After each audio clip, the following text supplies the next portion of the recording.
जय हिंद, जय भारत, जय श्री राम। ये बच्चों के कक्षाओं के पुस्तकों के पाठ्यक्रम में बदलाव का विषय भाग 3 है। ये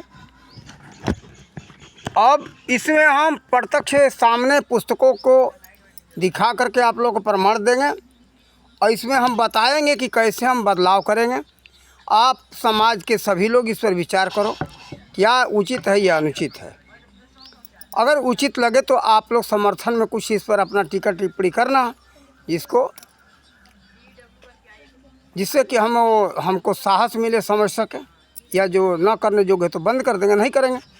देखो, जैसे यही है सामने प्रत्यक्ष अवयव की पुस्तक लेके बैठा हूँ, बच्चों का ये पुस्तक है। देखो, जैसे इसमें लिखा है क से कबूतर, ख से खरगोश, ग से गमला। ठीक, अगर हमको पढ़ाना होगा तो हम इस पर लिखेंगे क से कांड़द, क से काकभुसुंडी, क से कृष्ण। तो देखो, अगर हम कांड़द पढ़ाएंगे, कांड़द लिखेंगे, उसमें उनके जीवनी, उनका खोज। देखो, महर्षि कांड़द नहीं, इस संसार में सबसे पहल अणु का खोज किए। अणु को दूसरे शब्दों में कहते कण। तो देखो, उनका जीवनी देखो। इसीलिए हमारा कहने का मतलब है कि अगर हम बच्चों को अगर ऋषियों का नाम, ऋषियों का जीवनी, ऋषियों का खोज पढ़ाएंगे तो देखो बच्चों का दिमाग बहुत काफ़ी बढ़ेगा। देखो, पहले तो क से कौआ आता था, अब तो बदलाव हो गया। ठीक है, थोड़ा कबूतर कर दिया, सात्विक पक्षी है, लेकिन अब फिर भी कोई ज़्यादा अंतर नहीं है। बस कबूतर का खोपड़ी होगा, बच्चा केवल कबूतर के बारे में सोचेगा, खरगोश के बारे में सोचेगा, गमला के बारे में सोचेगा, गधा के बारे में। गधा पढ़ाओ चाहे गमला पढ़ाओ, गमला गधा में कोई खास अंतर नहीं है। लेकिन ग से क्या है? गर्ग। गर्ग एक ऋषि थे, उन्होंने विमान का आविष्कार किया था। इसी तरह से घ से ऐसे ऋषियों का नाम है घुंडीनाथ। ये घुंडीनाथ हुए, वो भी विमान का आविष्कारक व्यक्ति थे। वो से आज से लगभग 30 लाख वर्ष पहले ये सब हुए थे। नारायण, शौनक, गर्ग, बचास्पति, धुंडीनाथ, चक्रयाणी। जैसे च से इसमें पढ़ाया गया है। क्या आप लोग देखो, अब तो जानते ही हो, च से चम्मच। क्या बच्चे का दिमाग का विकास होगा? तो अब जो है च से हम चक्रयाणी पढ़ाएंगे तो वो क्या है कि उनका जीवनी, उनका आविष्कार। देखो, इसमें क्या है लिखा है, अ से आप लोग देखो, इसी में पुस्तक में सामने अभी छप के आ रहा है। अ से अनार। अनार कौन बहुत बड़ा शिक्षाप्रद है। हाँ, अनार के बारे में पौष्टिकता, उसके बारे में थोड़ा शिक्षा दिया जा सकता है, लेकिन हम अ से क्या पढ़ाएंगे?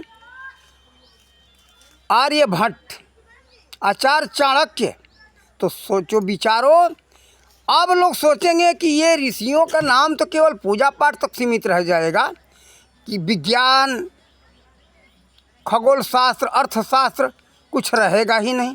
लेकिन ये जो है थे, देखो, ये खगोल शास्त्र के आविष्कारक थे। खगोल के विषय में खगोलीय ज्ञान आर्यभट्ट को बहुत हुआ और उन्हीं ने संसार को दिया। उसके पहले भी कोई हुआ होगा, उन लोगों के बारे में, ऋषियों के बारे में नहीं मालूम है। अब देखो, अर्थशास्त्र दिया, राजनीति शास्त्र दिया, कौन? आचार्य चाणक्य ने। देखो, इस तरह की अगर विचार करो, इस तरह का बदलाव करके हमारे, अगर देखो, दीवार का नींव मजबूत नहीं रहेगा तो दीवार मजबूत टिकाऊ नहीं हो सकता है। बच्चों का यहीं से शिक्षा शुरुआत होना चाहिए। उनके दिमाग में बार बार वही बात आए, पढ़े और समझें, तो उनका दिमाग का बहुत बड़ा विकास होगा, ऊंची कोटि के होगा। देखो, ये बात 1989 से हमारे दिमाग में चल रहा है। लेकिन कहने का मतलब कि आप सब लोग इस पर विचार करो कि ये सत्य ही असत्य है। हम इस तरह से चाहते कि नींव से ही हम मजबूत करें। कैसे? काणद। तो बच्चा को काणद के जीवनी, उनका खोज, अब उसके बारे में, अणु के बारे में पढ़ाया जाए। अब च से जो है चाणक्य भी पढ़ाया जा सकता है। तो इस तरह से जो है बदलाव करके बहुत कुछ हो सकता है। अब जैसे ध है, ध से धनुष। धनुष का बहुत बड़ा कोई गुण नहीं है, धनुष मार का काम करता बस। लेकिन उसी ध से धन्वंतरी पढ़ाओ। धन्वंतरी का जीवनी, धन्वंतरी के एक आयुर्वेद के बहुत बड़ा विशेषज्ञ थे। उन्होंने संसार में आयुर्वेद का ज्ञान दिया था, जड़ी बूटियों का, सभी का ज्ञान, औषधि का ज्ञान धन्वंतरी का देना इस संसार में। तो ऐसे हमारा विचार है, ऐसे बदलाव करके हम समाज को देना चाहते हैं। फिर चमन ऋषि हुए, चरक ऋषि हुए। तो च से चरक, च से चरक और च से ये क्या कहते, चमन्य, ये सब बड़े बड़े ऋषि आयुर्वेद के ज्ञाता थे। तो देखो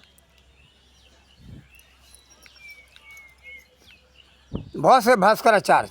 भास्कराचार्य जो है, द्वितीय भास्कराचार्य हुए, उन्होंने बीजगणित का सूत्र दिया था। जो भी कुछ देखो, ज्ञान विज्ञान के सूत्र, ही ऋषियों का नाम मत ये सोच लो कि बस केवल घंटी हिलाते होंगे, मंदिर में पेट भर के सो जाते होंगे खा करके। ऐसे वो लोग नहीं थे, बड़े बड़े ज्ञानी रिसर्चर थे, अनुसंधान करता थे। इसलिए हम चाहते, इस तरह का हमारा विचार है, बदलाव करके पुस्तक तैयार कर रहे हैं। पुस्तक तैयार करने में हमको बहुत समय लगेगा, इसमें 5-6 वर्ष लग जाएगा। कोई जल लड़के का खेल नहीं है, तत्काल नहीं हो जाएगा, कह दिए मुंह से निकल गया हम तैयार कर दिए। और फिर आगे चल करके संशोधन के हर तरह के पाठ्य पुस्तकों में बदलाव करके बहुत कुछ देना होगा। इसमें बहुत समय लगेगा, तत्काल नहीं हो सकता है।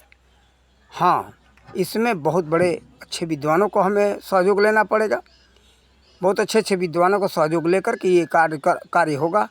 ये कोई साधारण कार्य नहीं है, बहुत बड़ा कार्य है। पुस्तकों में बदलाव लाना, खोज करना, सभी पुस्तकों को सभी धर्म ग्रंथों को एकत्रित करना, इतिहासों को एकत्रित करना।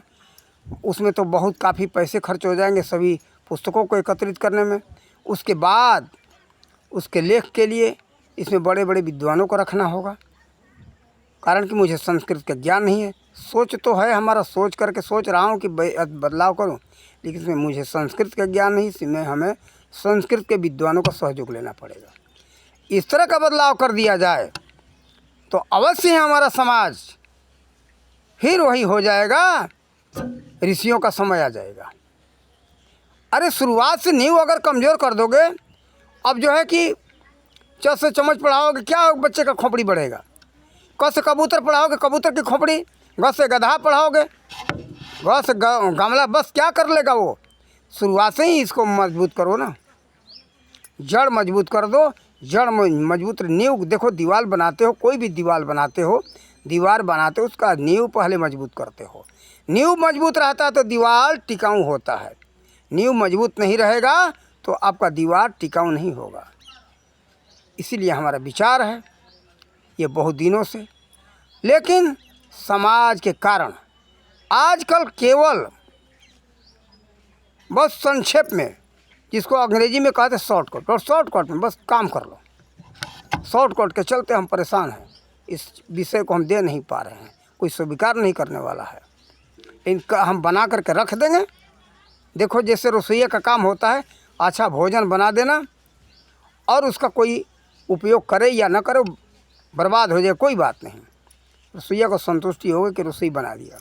वैसे हम लेखक हैं, हम एक गद्य के कवि हैं, छोटा सा, बिल्कुल छोटा।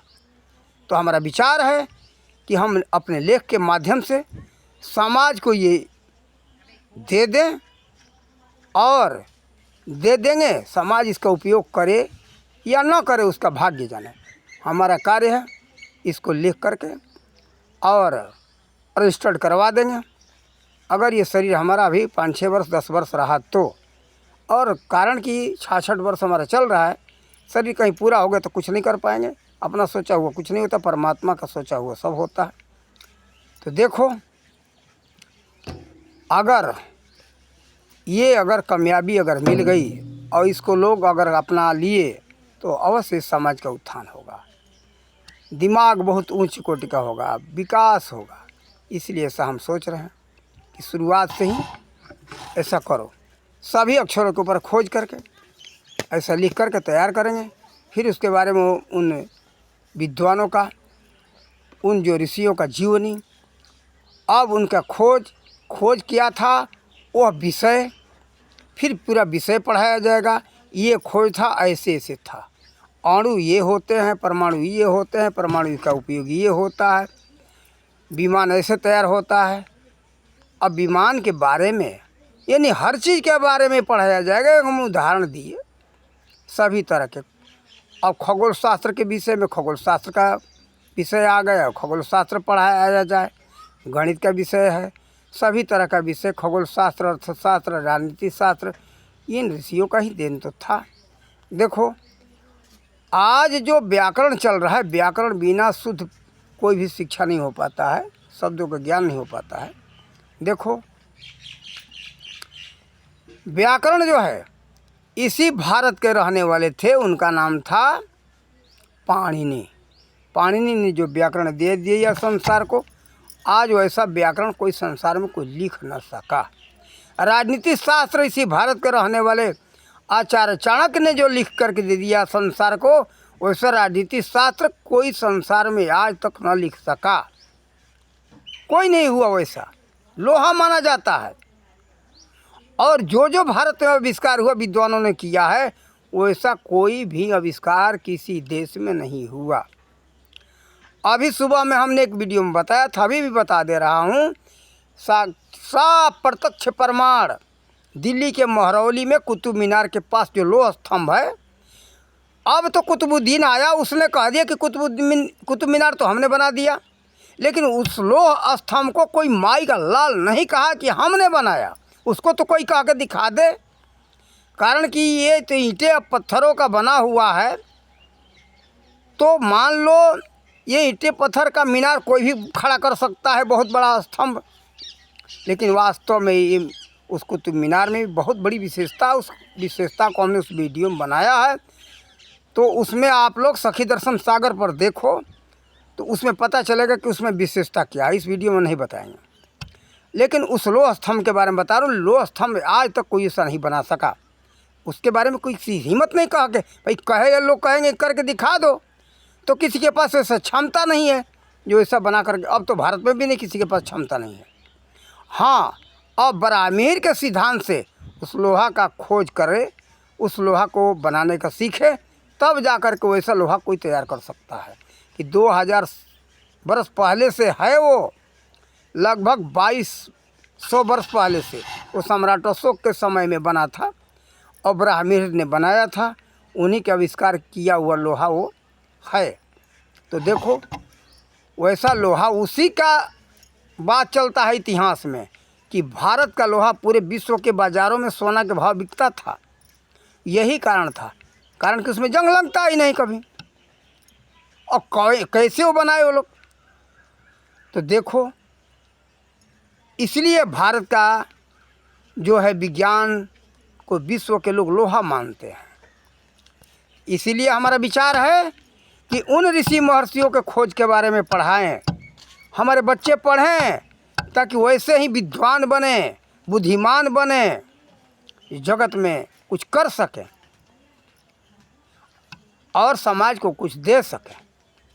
उस विज्ञान को मैं प्रकाश में लाने के लिए बहुत दिनों से सोच रहा था, लेकिन समाज इसको चाहता नहीं। क्या करें, हम मजबूर हैं।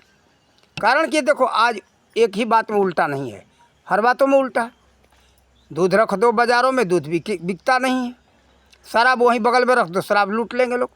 अच्छी जो है हरा साग सब्जी रख दो, कोई सब्जी रख दो, साग एक से पौष्टिक आहार देने वाला है, सभी तरह के विटामिन उसमें पाए जाते हैं, उसको कोई खरीदेगा नहीं, कोई पूछता नहीं।